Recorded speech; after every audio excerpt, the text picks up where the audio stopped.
So me and the lady friend took a little trip to the good old state of Arizona. Well, this was largely a family-centric trip. We wanted to use it as an opportunity to shop for some nerdy stuff. So we hopped on a plane from Colorado to Arizona in the hopes of finding some cool stuff to show you guys.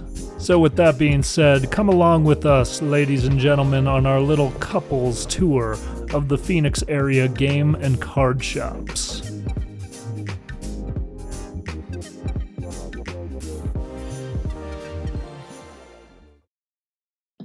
So after landing, we of course hit the streets. And why, when renting a car, would you hit the streets with anything other than the finest? Our first stop on the list was of course Retro Exchange, only to find out that it was completely closed, unfortunately. Shout out to JRPG Life though for making us aware of what would have been a really cool visit. No worries though, me and the lady friend were ready to move on to the next place. It was back to the streets for us, and I have to say, Arizona's street signs are very fitting for its scenery. We started our hunt for nerdy materials at the good old Fallout Games chain. This was the location closest to where we were staying, and we heard several good things about them providing good retro content. And good retro content there was, in the form of controllers and retro hardware all over the place. They had a variety of in-demand retro stuff within the glass cases, and there was honestly just a really cool plethora of things to look at behind the display cases. The shelves at the front of the store were just completely packed with games in general from all kinds of different consoles, and their prices were honestly extremely competitive. It was actually fairly impressive. They even had some complete versions of titles that I was looking to add to my retro collection in general. And unlike a lot of stores in my area, I was able to find some games for consoles that generally are a little bit harder to shop for. I got to re-add a copy of Big Red 1 to my GameCube collection like I had when I was younger. And only for $10. It's like going to GameStop back in the old days. All in all, a very quality experience. I would recommend you check out any of the Fallout game stores in the Phoenix area. And yeah, let's go over a little bit of what we were able to haul from this particular gaming location. So we just checked out Fallout Games here in, are we outside of Phoenix right now? No, we're in Phoenix. In Phoenix, Arizona. And shout out to JRPG Life for telling us about this. But I have been trying to pick up some games for my GameCube collection that I used to have when I was a kid, and I saw this copy of Big Red 1 here, so we picked that up. That was pretty cool. Got a physical copy of God of War on the 360. I have the second one physical, so I just wanted to grab that first one, so I had it as well. Copy of Nier Automata for $17. These guys definitely have the hookup. I hardly ever see this game for under 25-ish or so. A copy of Monster Hunter World for $6. It's pretty insane. And then Persona 5 for $6 as well. So, never played any of the Persona games, but at that price point, definitely willing to start getting into Atlus's games for sure. And then Brandy here got a copy of Link's Awakening, the Switch version. So, great remaster, and we'll definitely be checking that out together, so that'll be fun. Seeing as how we only had a weekend to spend out here and most of it would be spent with family, we decided to cram in one more place before the day was over. Brandy and I have gotten really into card collecting lately, so we decided to check out a local card shop called Amazing Discoveries. The lady friend wanted to add to her one-piece collection, so she decided to buy a couple packs of cards. We decided to share the hits with you guys, so here's the 2 rare cards that we got in the first pack here. And then here's the one from the second pack.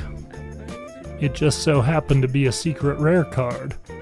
And that Perona is definitely one that I've pulled myself when opening up a box of 06 as well. So, very cool pull. I also had to show off this very cool Kuro card that I bought personally myself up front.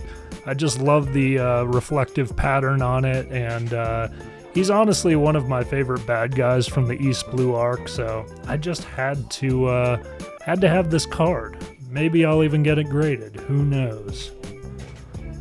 The vast majority of day number 2 was spent with family, so after we pulled out of the hotel, we really only had time to hit one more place later that evening. And that place being, of course, Bookmans Entertainment Exchange, a vast array of goodies. And by vast array, I really do mean a vast array. This place has just about any book you can think of. I mean, I just decided to do, just kind of a slow walkthrough through a bunch of the shelves just to kind of give you guys an idea of what they have.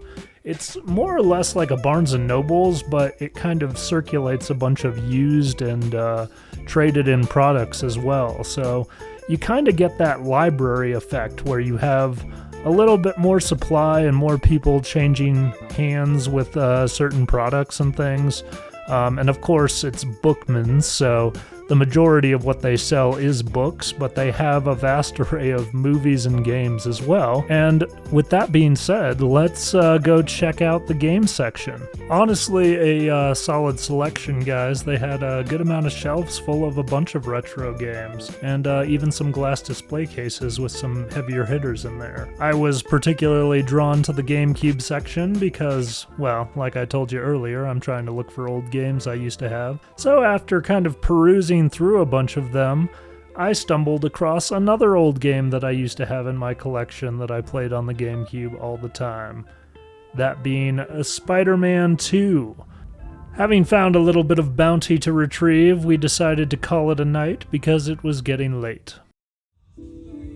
Only having so much time before our flight on the last day, we decided to hit up one more spot.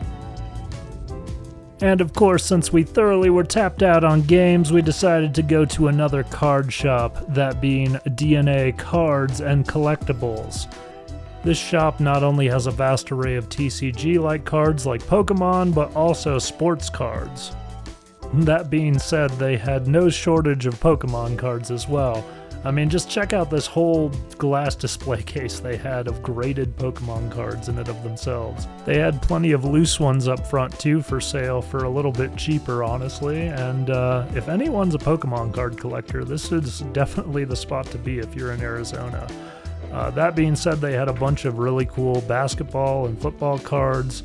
I saw some of the greats from back in the era when I collected basketball cards, and honestly, they had even boxes full of a variety of different cards as well. I decided to leave with a jersey card that I never got to collect as a kid. I had the Tony Parker, but I never got the Tim Duncan.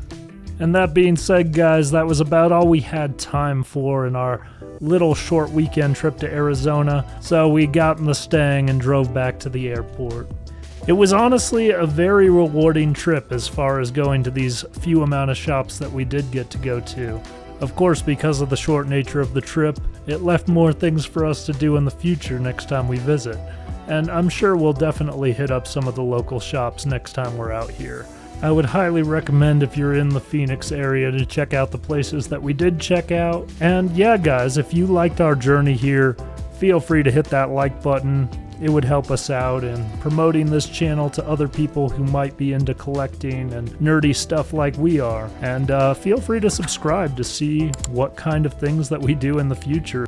We would really appreciate anybody that came along on the journey with us. And that being said, guys, we're going to get some rest now that we're done with this vacation. I hope you guys have a good one, and we will see you later. Take care.